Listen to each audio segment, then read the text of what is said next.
acceptez que nous puissions renouveler les tables au profit de vous construire de dépôts où vous pouvez déposer vos marchandises.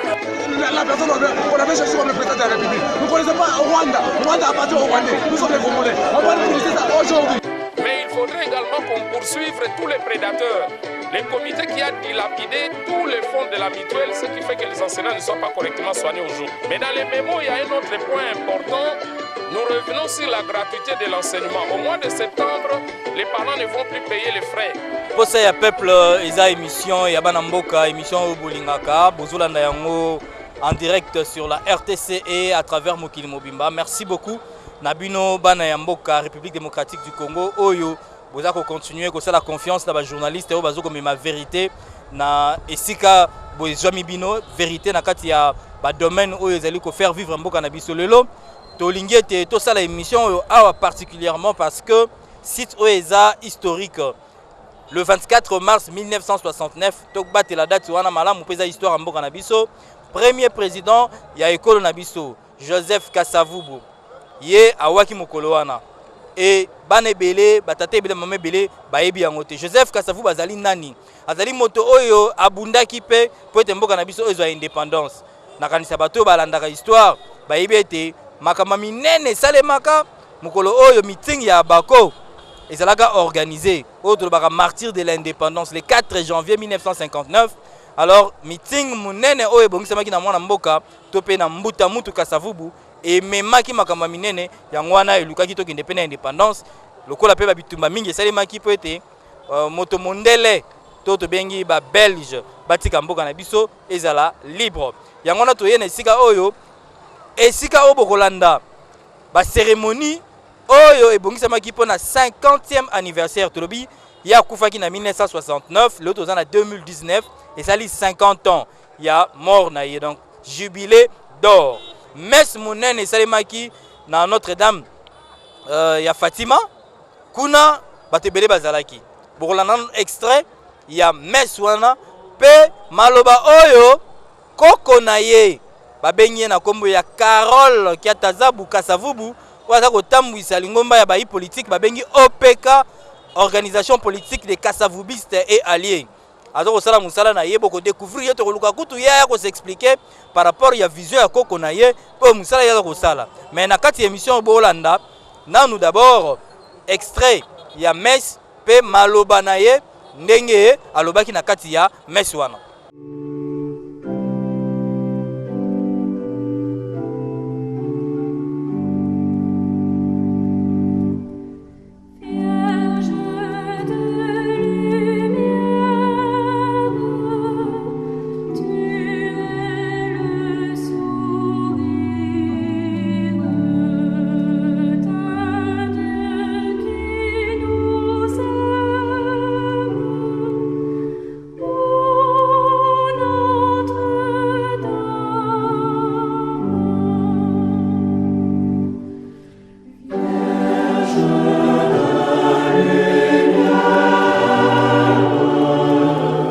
Nous immortalisons un homme dont l'intelligence illuminée a éclairé ses compatriotes sur la voie de la lutte pour la cession de la République démocratique du Congo à la souveraineté nationale, un homme qui, fidèle à ses convictions, a su braver les sévices de l'injustice coloniale et guidé par son attachement à l'intérêt général, a lutté contre l'occupant jusqu'à devenir le premier porteur du flambeau de la République qui balisera la voie à ses successeurs.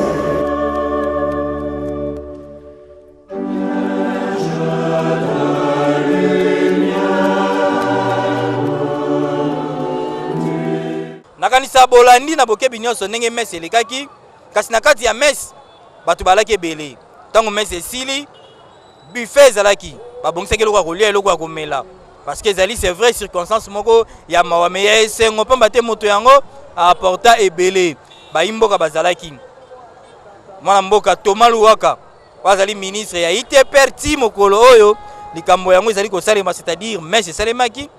mwana mboka Thomas Luwaka bokoyoka maloba lobaki. Est-ce que mon mboka Félix Tshisekedi, président de la République, aza kolanda ba trace ya président Joseph Kasavubu? Réponse nango ezali et pas mon mboka Thomas Luwaka po alobaki. est-ce que bane Congo baza koyeba musala basengeli kosala pona kotombola kombo wana ya Joseph Kasavubu pe misala na ye? Réponse tango ezali na mama moko alobaki comme na ye mama Mienze ezali notable ne Congo bokoyoka mayenini bango balobaki pona mokolo wana o etali kokanisa 50 ans ya liwa ya feu président de la République Joseph Kasavubu de res mémoire tolanda lelo yo tozali kokanisa 50 ans ya liwa ya premier président na biso feu Kasavubu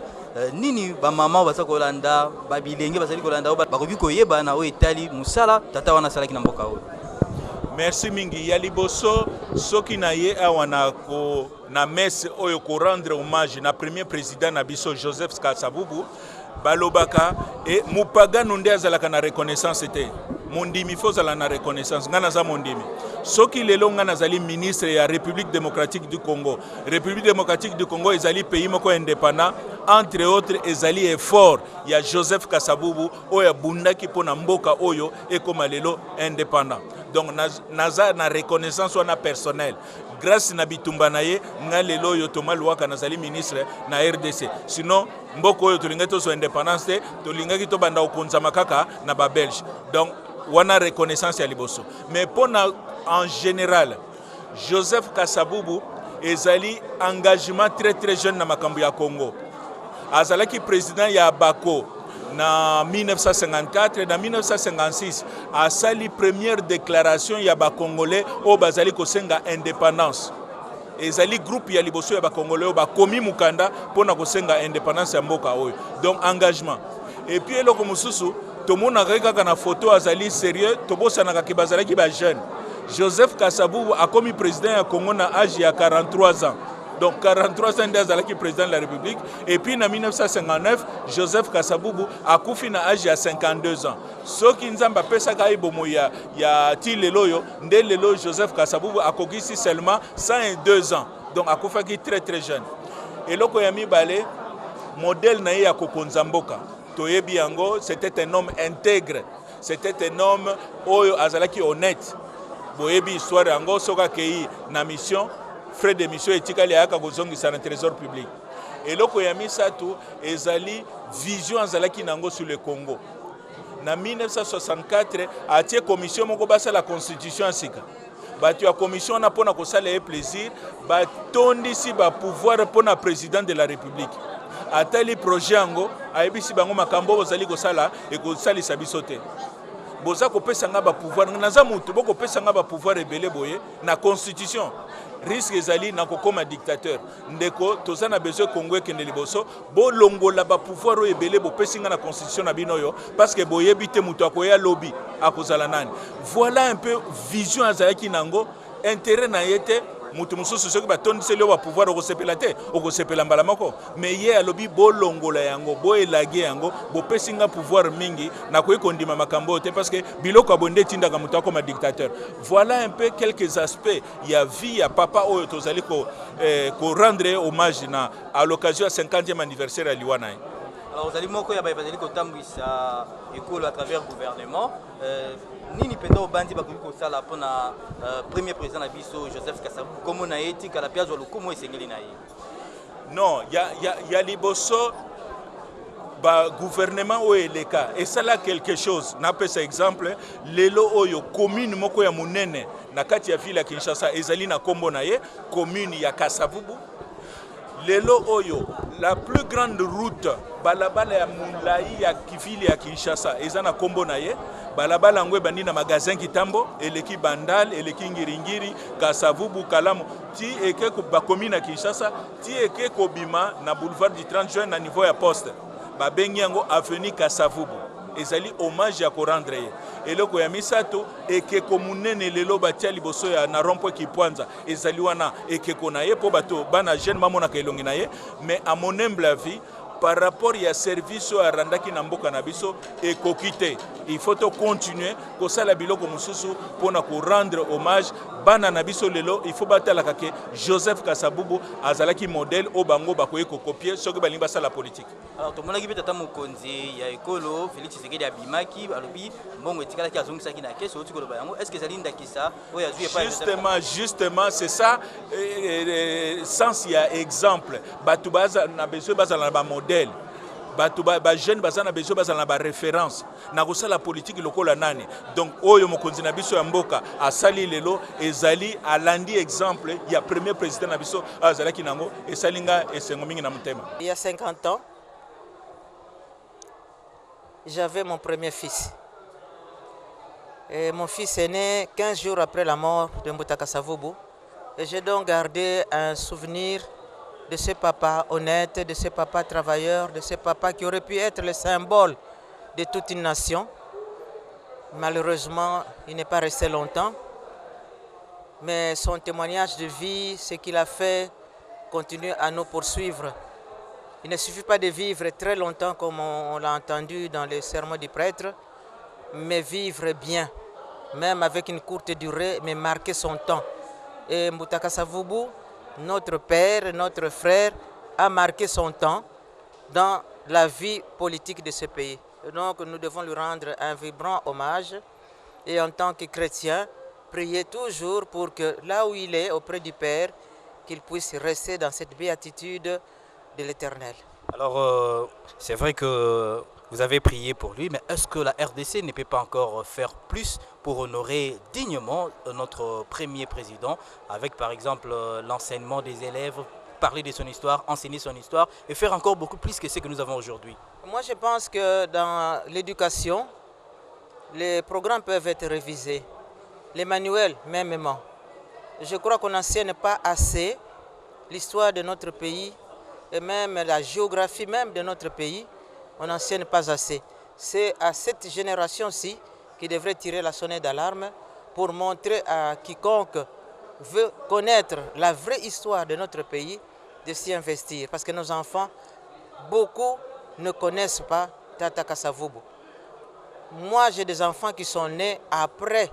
Kasavubu. Ce sont des enfants qui sont nés sous le régime qui a succédé le président Kasavubu. Donc nous avons un devoir pathétique, un devoir patriotique, un devoir familial, notre appartenance au clan Congo de pouvoir réhabiliter. N'attendons pas que l'État fasse d'abord quelque chose. Mais les Né-Congo, j'interpelle tous les Né-Congo, qu'est-ce que nous pouvons faire? Aujourd'hui, par exemple, Mbutaka Savubu, Tata Kasavubu repose à Singini, à quelques kilomètres de Tchela. Mais j'apprends aujourd'hui que la route est impraticable. J'apprends également que ce mausolée qui date bientôt de 50 ans commence à souffrir d'une certaine défectuosité. C'est à nous, les Né-Congo, de nous interpeller, de faire des pèlerinages là-bas, à Singini, pour aller honorer celui qui fut le premier président qui s'est battu à la table ronde et qui a osé pour l'indépendance de notre pays. Et nous devons donc reconnaître cela, c'est un devoir de mémoire. Voilà, bandeko batali nakanisa posé à peuple et lingaki la sabino réalité ya mokolo malelo ndenge nini famille ya feu président Joseph Kasavubu ba Né-Congo ba sénateur ya Congo central au ba pesi ba déposer ba gerbe de fleurs ba honorer mémoire ya premier président mboka na biso mais to kosenga kaka na bakonzi ya mboka boye ba été soki penza botomboli lokumu ya tata Joseph Kasavubu et kozala malamu pona histoire ya mboka na biso pe komema makambo ebele ya malamu pamba te ba président ba succéder na feu Joseph Kasavubu bango pe lokola basengeli batombwama pona mboka na biso ekende liboso.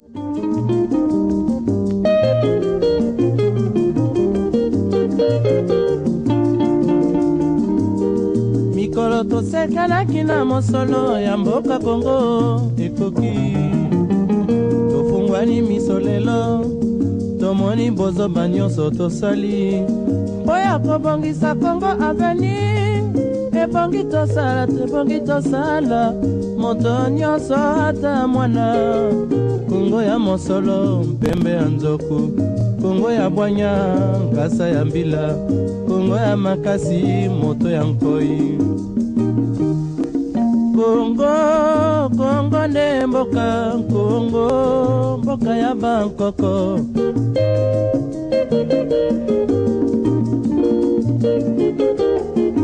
Kongo mboka mwana pamba lobi mboko lula yango La candidature Koko babokola na ba réaction ndenge nini ba lobaki après dépôt ya gerbe de fleurs bongo tokoyeba nini tokosolola na o etali émission Posé à peuple.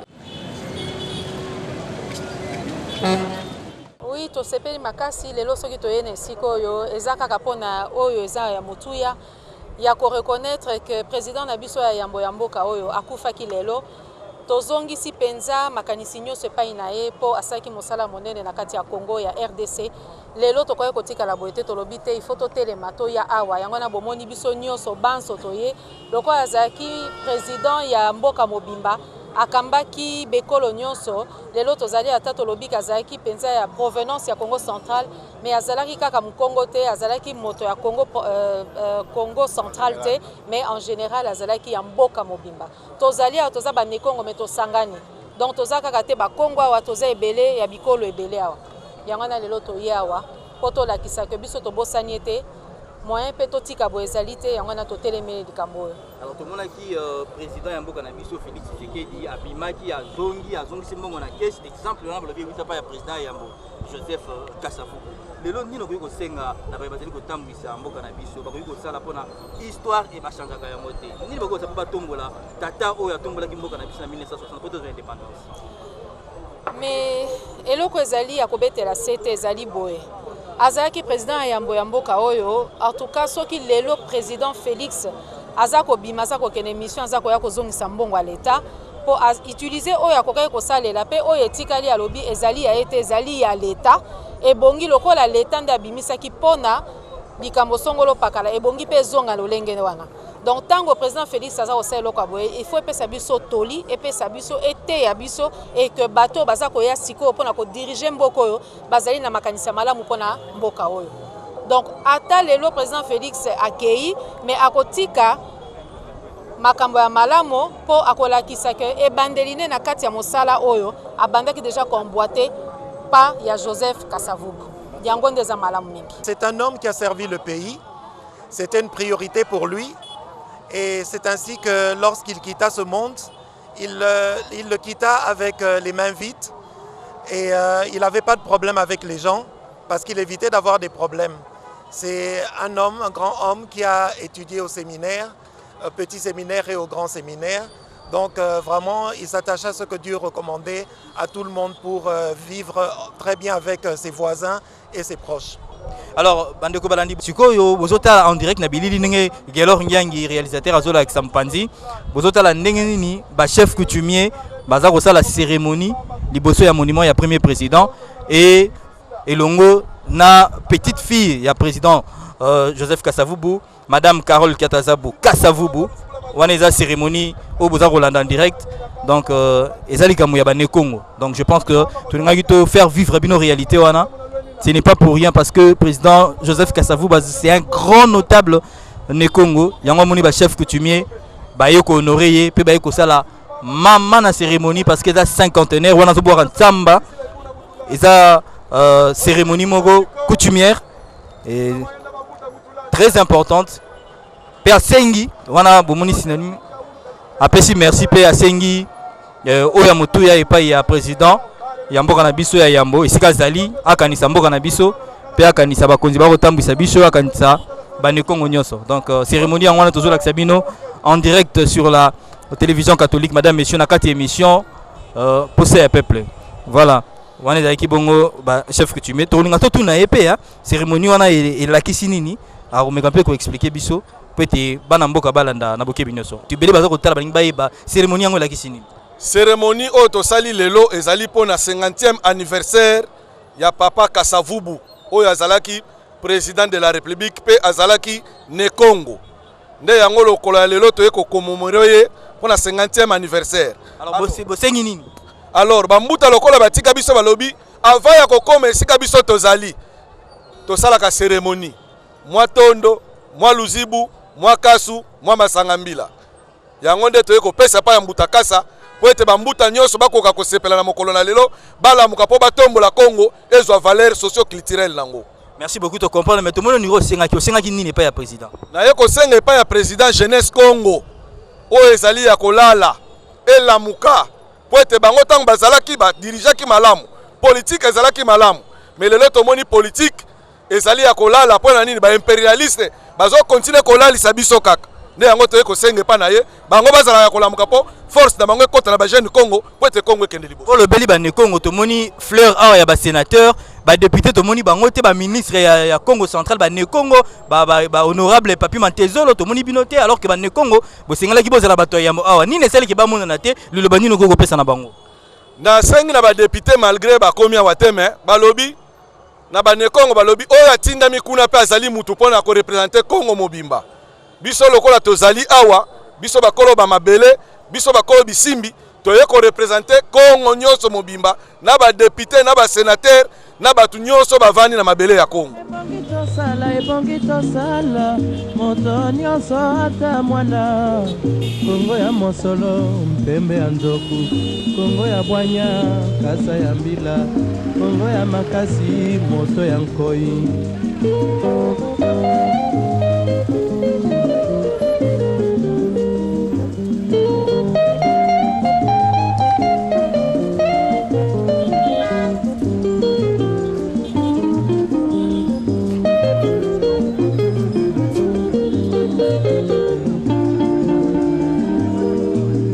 tosekanaki na mosolo ya mboka Kongo ekoki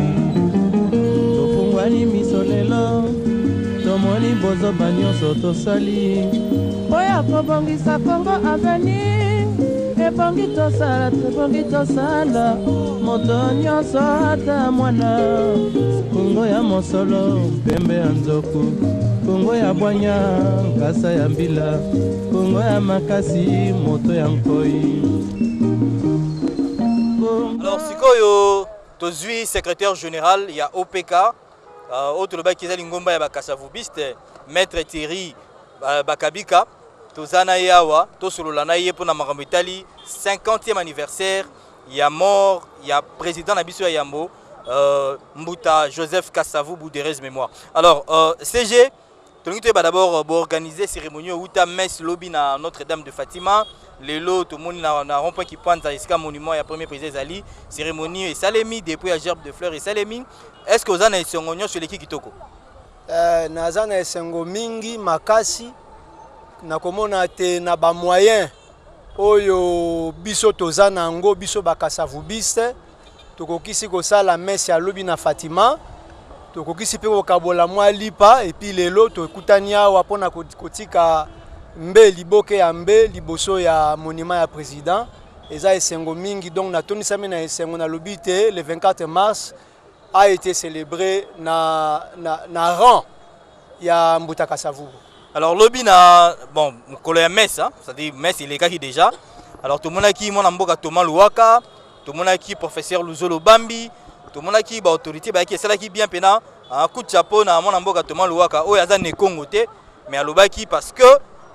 président Nabiso ya Yambo azali patrimoine ezali très important azala wana mais maître Thierry tango tali présence ya batu oyo bayaki ni lokoki koloba na batu baza ko diriger gouvernement ba kondi na biso parce que premier président ya mboka na biso à mon avis azali patrimoine oyo gouvernement esengeli peut-être est financé cinquantenaire oyo to yebité ce qui est financé ou pas mais na ndenge to moni bakasavubiste basali musana bango mais touche ya gouvernement on dirait ezalaki te pourquoi bon nakoloba boye soki to baluki na sima totali na monument bakomi premier président de la République démocratique du Congo et puis soki totali na se bokomona na monument bakomi inauguré par son excellence Joseph Kabila Kabange. Donc oyo esengeli bakongole bayeba avant na koma na ba détail wana eza que Joseph Kasavubu azali susu ko appartenir na famille biologique na yete. Joseph Kasavubu depuis akomaki mobundeli ya indépendance comme président de la République azali patrimoine azali kosala moko ya nkita ya mboka donc esengeli te kaka na bakasavubi se obiso tozali to na bane Congo tozali mais esengeli na Congo mobimba pamba te azalaki mokonzi ya mboka ya bakongole nyonso ya baluba ya baswahili ya bakongo na bangala esengeli na Congo mobimba oyo ye azali patrimoine ba célébrer mokolo ya lelo mais mawa ezali te que kaka moi liboke ya batu bakasavubi na bande Congo na bato oyo tangi ya moko moko lokola bato malwaka bazalaki topesi bango mbote mingi pe longoli na makambo basalaki mais esengeli te soki tokomi place wana esengeli te Kasavubu aza ya bakongo te Kasavubu aza ya bakasavubise te Kasavubu azali patrimoine national je dirais même international oyo biso kaka te mais bato nyonso esengeli ba célébrer journée ya lelo ya 24 mars. Alors kombo ya Kasavubu parce que tokomi na suka kombo ya Kasavubu esengeli ekufa te pe kotikalaka kokufa te mais est-ce que tokomona te na lingomba ya bayi politique oyo balandi président Kasavubu to mona pe lobi eta ministre moko abimi na bakasavubi c'est pas ya na ndakisa wana te lobi tokoki komona yango te tomona ba député ba Kasavubi te na idéologie ya président Kasavubu kasi bitumba eza bongo po lelo mboka na biso likambu nango eza bozwi te tosi totonda na bozwi likambu ya mboka lelo eza kibomoto bomoi to via Joseph Kasavubu eza kotalisa biso bomoto eza na bandakisa kibomoto honnêteté mais ce que nous avons fait nous avons réveillé ba conscience ebele donc oyo tosali eza ebandela je crois que na ba poso ekolanda bambuta bakosangana nsusu tokomona nsusu makambo ebele kosalama mpona kokundola kaka mbuta Joseph Kasavubu. Alors liloba un peu na kosukisa émission na yo mwana mboka CG Terry mpona ba Nekongo en particulier pe na ba Congolais en général en quelques secondes. Mpona ba Nekongo en particulier eza fierté komona ete moto afongolaki nzela le premier porteur du flambeau moto alakisaki nzela mwana ya liboso mwana mbuta comme on dit chez nous Ndembuta Kasavubu eza honneur pona ba Nekongo aussi kaka honneur te eza pe regret po ba Nekongo ebele bazo yeba valeur wana valeur historique oyo bango basa nango te akosala bato ya yambo bazalaki na bitumba oyo ya indépendance donc bango pe balamuka balata lokumu wana pe bamonisa na baimboka ete bango baza ba Kasavubu bali kosala ba Kasavubiste pona Congo mobimba eza mawa te kaka mwa ndambo ya bato basala makambo oyo eza penza mawa nakoloba mingi na bakonzi ya mboka makambo ya Kasavubu eza makambo ya famille te eza makambo ya parti politique te makambo ya Kasavubu eza makambo ya ekolo eza makambo ya mokili mobimba tomonaki na indépendance tomonaki na table ronde à Bruxelles eza makambo ya mokili mobimba nakolika ete le 24 mars 2020 ezala biso te mais ezala bakonzi ya mboka nde bakobongisa makambo bako préparer le 24 bango nde bako sima makambo biso tokolanda bango nasi. Alors voilà le ezali le 24 tito ça la émission boye le 24 mars mukolo oyo président na biso ya Yambo atikaki mokili oyo na 1969 le pe ezali bongo le 24 mars 2019 RDC za rondongana na Liberia na stade de Martyrs bato baza kokende to bandi ete to senga pe na président na biso ya Yambo apesa pe chance na président oyo akoti wazali mwana na ye po ete RDC ezala qualifié nakanisa to betela nano maboko na président na biso oyo amemaki komba munene pona indépendance. Merci na bino bandeko balandi awa nde tosukisi émission na biso posa ya peuple ya mokolo molelo to bandi ete bokotika la elongo na biso na bino tokutani na poso elandi toujours na même souci ya kolakisa bino vérité. Acceptez que nous puissions renouveler les tables au profit de vous construire de dépôts où vous pouvez déposer vos marchandises. La personne qu'on avait cherché comme le président de la République. Nous ne connaissons pas Rwanda. Rwanda appartient au Rwandais. Nous sommes les Congolais. On va nous féliciter ça aujourd'hui. Mais il faudrait également qu'on poursuive tous les prédateurs, les comités qui ont dilapidé tous les fonds de la mutuelle, ce qui fait que les enseignants ne sont pas correctement soignés aujourd'hui. Mais dans les mémos, il y a un autre point important. Nous revenons sur la gratuité de l'enseignement. Au mois de septembre, les parents ne vont plus payer les frais.